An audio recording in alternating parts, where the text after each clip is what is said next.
We know that newcomers, regardless of their, the context of reception, have specific needs, and I would say the biggest need is for them to understand the system, how things work. So instead of just specific information that we want to kind of give to a newcomer, the biggest service we can do to them is just to give them a sense of what we call the information landscape. How do things work in Canada? How is the system organized?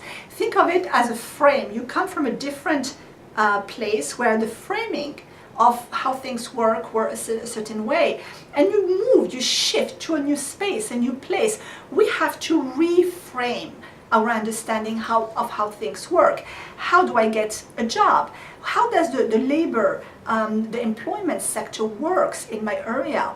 What do I need to do to go back to university or to put my kids in school? What do I need to do about X? What do I need to know? So I would say in terms of information seeking, that's the biggest thing, is really to provide people with an understanding of how things work here.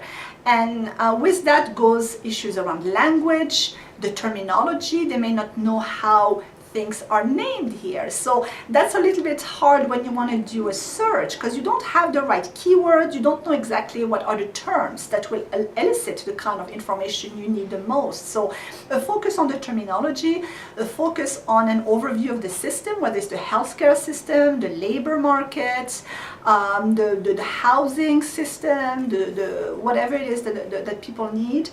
And also a knowledge of the kinds of resources that are out there, the information sources. Again, I cannot emphasize enough the fact that we take for granted many services that we have, information sources and information services. People don't know. We need to almost market our services and tell people, look, this is what we can do for you. There are places like in Germany and in other places where they don't have a settlement sector. So a refugee who has first gone to Germany and then come to Canada may just think that's, there's no such thing as a settlement sector. They don't even know what a settlement sector does.